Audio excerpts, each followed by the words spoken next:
नमस्कार, welcome to my channel. मैं हूं मनीषा। दोस्तों, आज की वीडियो बहुत ही महत्वपूर्ण होने वाली है। आज हम बात करेंगे संतान संबंधी समस्याओं के बारे में।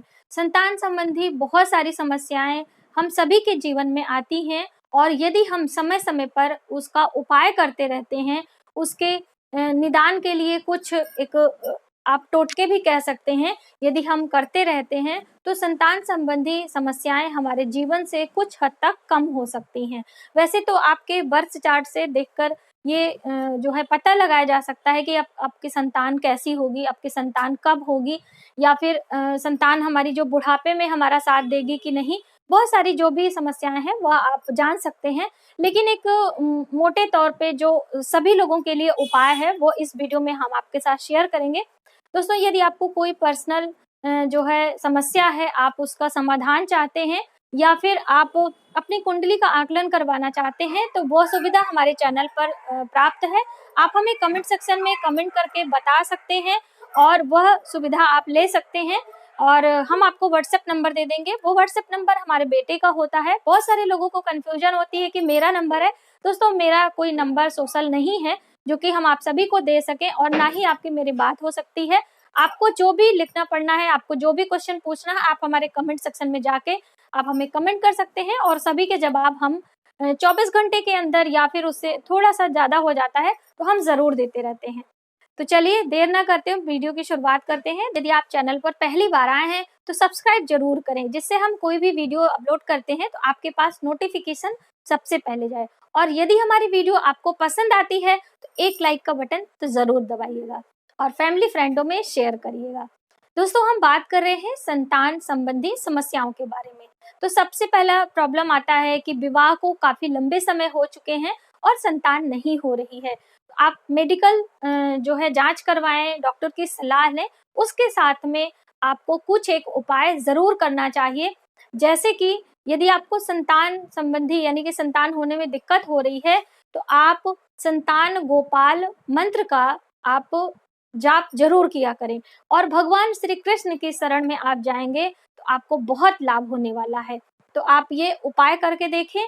और साथ ही दोस्तों, जैसे कि संतान आपके घर में बहुत ज्यादा कन्या संतान हो रही है या आपकी जो प्री मेच्योर बेबी हो जा रहा है, इस तरह की समस्या जब होती है, तो कहीं ना कहीं इसके पीछे जो है गुरु ग्रह बृहस्पति जिम्मेदार होते हैं। हमारी संतान संबंधी कोई भी समस्या हो, संतान हमारी अच्छी नहीं होती है, हमारा जो वैवाहिक जीवन अच्छा नहीं होता है या फिर हमारे विवाह होने में देरी होती है, संतान होने में देरी होती है, इन सभी के पीछे का जो कारण होता है, एक मोटे तौर से गुरु ग्रह बृहस्पति उसके जिम्मेदार होते हैं। यदि हम इनको अच्छा कर लेते हैं, इनसे संबंधित कुछ उपाय करते रहते हैं, तो हमारे जीवन से इन सभी समस्याओं का छुटकारा होता है, इन सभी समस्याओं से हमें निजात मिलती है। इसीलिए आपने देखा होगा जो गुरुवार का व्रत होता है बहुत ही लाभकारी होता है। तो यदि सबसे पहला ही यही उपाय है कि यदि आपको संतान संबंधी कोई भी प्रॉब्लम आ रही है, तो आप गुरुवार का व्रत करना शुरू कर दें। दोस्तों, यदि हम कुंडली से देखते हैं तो कहीं ना कहीं हमें ये दिखता है कि जो है कभी आपके परिवार में आपके जो पहले के लोग हैं या आपके स्वयं जो है पिता, बच्चे के पिता, कहीं ना कहीं या फिर दादा, कहीं ना कहीं पुरोहित, पंडितों का, ब्राह्मणों का अपमान किया होता है। तभी जो हमारी संतान होती है वह हमारी बात नहीं मानती है और हमारी जो है अच्छी संतान जिसे कहते हैं वह नहीं होती है। तो इसकी भरपाई तो हमें ही करनी है। तो इसके लिए आपको सबसे पहले किसी भी बड़े बुजुर्ग का या फिर किसी ब्राह्मण का, किसी जो है पंडित पुरोहित का अनादर नहीं करना चाहिए। आपको कभी भी अपने मुख से, अपने मुखार बिंद से अपशब्द नहीं बोलना चाहिए। आप उनका आदर करें, उनको चरण स्पर्श करें, उनका आशीर्वाद लें और समय समय पर मंदिर जरूर जाते रहें। दोस्तों, अक्सर आपने देखा होगा कि जो है अभी तो लॉकडाउन चल रहा है, कोई बात नहीं है, लेकिन मंदिर जाने की जो परंपरा है वो आपको बनाए रखना है। और मंदिर में जाके जो मिठाइयाँ बांटने की परंपरा होती है वो भी आपको समय समय पर, जैसे कि जन्मदिन के समय या फिर आपका जो विवाह का वर्षगांठ होता है, उस समय या फिर वैसे ही हफ्ते में, महीने में जो भी व्यक्ति मंदिर जाता है और कुछ समय वहां पर व्यतीत करता है, मिठाइयाँ बांटता है, तो पंडित पुरोहित का आशीर्वाद लेता है, उसका जो है गुरु ग्रह बृहस्पति कभी खराब नहीं होता है, उसकी जो संतानें होती हैं अच्छी होती हैं। और साथ ही हमें जितने भी अनैतिक कार्य हैं उसे त्यागना पड़ेगा, क्योंकि देखिए जो हमारी संतान होती है कहीं ना कहीं हमसे ही जुड़ी होती है। हमारे अवगुणों के कारण, हमारे कुछ आदतों के कारण ही संतान हमारी बिगड़ती है, लेकिन हम जो दोष है वो अपने बच्चों पर देते हैं। तो इसलिए आप बच्चों को कुछ ना कहें, आप उन्हें वॉच करते रहें, सही दिशा देते रहें, सही संस्कार देते रहें, लेकिन कुछ एक उपाय और अपनी आदतों में बदलाव करते रहें, तो आप देखें कि आपकी संतान बहुत अच्छी होगी। दूसरा दोस्तों, आपको एक उपाय के तौर पे, जैसे कि संतान होने में प्रॉब्लम आ रही है या फिर संतान संबंधी समस्या है, तो गुरुवार का व्रत रखने के साथ साथ में आप गुरुवार के दिन पीपल के वृक्ष में जल से उसको जड़ को सींचें। जैसे कि पीपल के बारे में भी मैंने आपको कई जानकारी दी है, उसके वृक्ष के बारे में, पूजन के बारे में, लेकिन ये एक महा उपाय के तौर पे है कि आपको पीपल के वृक्ष के जड़ को जल से सींचना है। सादा जल आप ले लें और जड़ में डालें, और कच्चा सूत, जो सूत से हम लोग फेरी देते हैं, आप स्क्रीन पर देख सकते हैं, इस तरह का कच्चा सूत मार्केट में आता है, बहुत ही कम पैसे में मिलता है। आप इस सूत को हल्दी से कलर कर लें, जो हल्दी आपके रसोई में है आप उसे ले लें और उससे गंगा जल डाल के इसे कलर कर लें, और कच्चे सूत से 7 बारी आपको उसके पीपल के तने में इसको बांधना है, और एक प्रकार से आपकी परिक्रमा भी हो जाती है।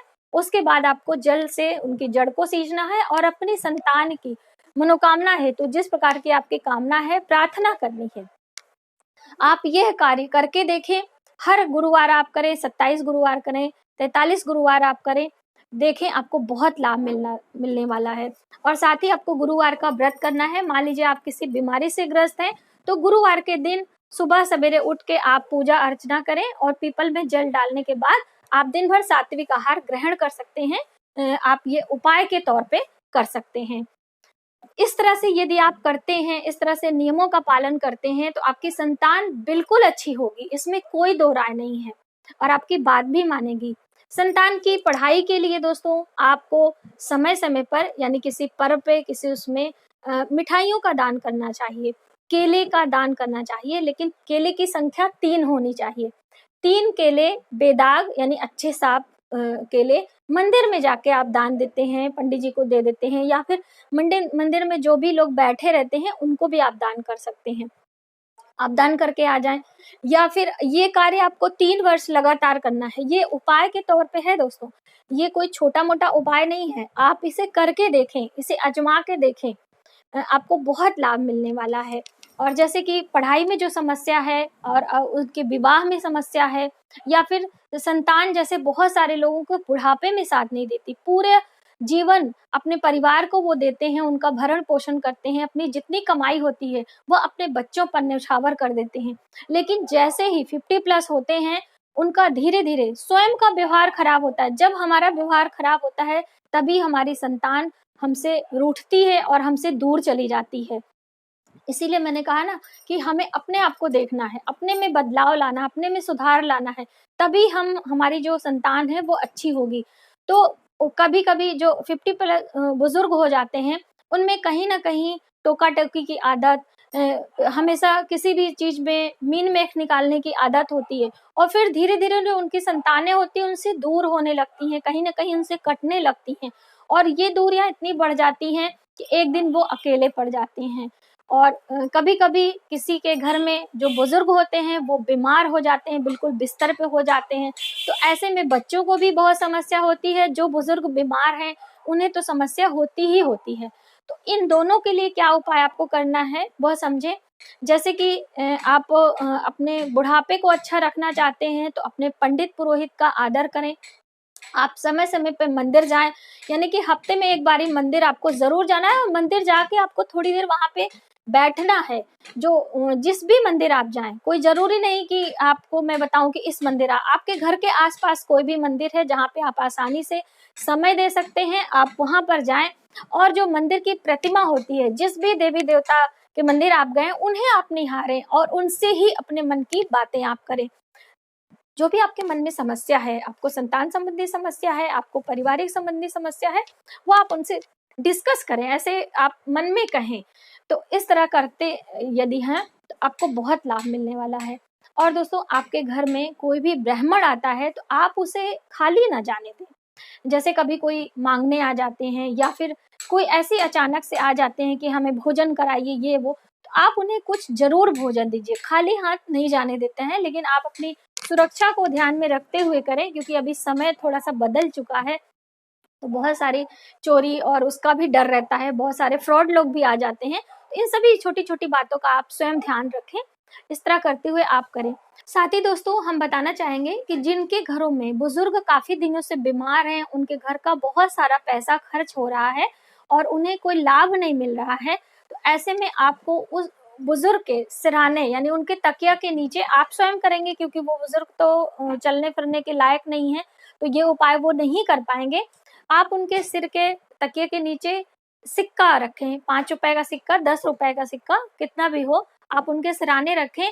और दूसरे दिन सुबह सवेरे ब्रह्म मुहूर्त, यानी कि सूरज का उदय ना हुआ हो, आप टाइमिंग चेक कर लें गूगल पे, न्यूज़पेपर में, कहीं भी, सुबह सवेरे सूर्योदय से पहले ही आप अपने घर से निकल के जाएं और जो भी सफाई कर्मी आपको दिखाई देता है उसे आप दान करके आएं।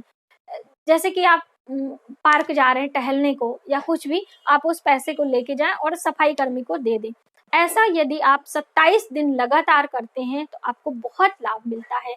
और जो बुजुर्ग होंगे वो धीरे धीरे, उनकी जो तबीयत होगी उसमें सुधार होगा और जो दवाइयाँ होंगी उन्हें फायदा करने लगेंगी। इस तरह के उपाय जो होते हैं बहुत ही लाभकारी होते हैं, लेकिन दोस्तों कोई करना नहीं चाहता है, कोई इतना समय नहीं देना चाहता है। सब सोचते हैं कि बस कुछ ऐसा हमें जादू कर दें कि बस रातों रात फर्क होने लगे। तो रातों रात कुछ भी नहीं होता है, जो भी करना होता है हमें स्वयं करना होता है और हमारे कर्मों का ही फल हमारे बच्चों को मिलता है। आपने कहावत भी सुनी होगी कि बाढ़े पुत्र पिता के कर्मे, खेती उपजे अपने धर्म में, यानी कि हम जिस तरह के कर्म करते हैं, अच्छा या बुरा, उसी अनुसार हमारी संतानें होती हैं। और जिस तरह से हम मेहनत करते हैं, जिस तरह से हम बीज और उसकी सिंचाई और उसके धूप और समय की देखभाल हम अपने पेड़ पौधों की या फिर आप खेती कर रहे हैं उसको करते हैं, तो उसमें उसी प्रकार से अनाज आपको प्राप्त होता है, यानी आपके मेहनत का फल आपको मिलता है। लेकिन जो है पिता के कर्मों का फल हमारी संतान यानी कि जो हमारे बच्चे होते हैं उनको मिलता है। तो इसलिए आप ये जरूर करें और इन छोटी छोटी बातों पर विश्वास करें और देखें कि आपकी संतान धीरे धीरे आपकी बात मानेगी और आपकी संतान एक होनहार संतान निकलेगी। तो आज की वीडियो में बस इतना ही। हमें पूरी उम्मीद है कि अन्य वीडियो की तरह आपको ये वीडियो भी अच्छी लगेगी और इसका पूरा आप लाभ उठाएंगे।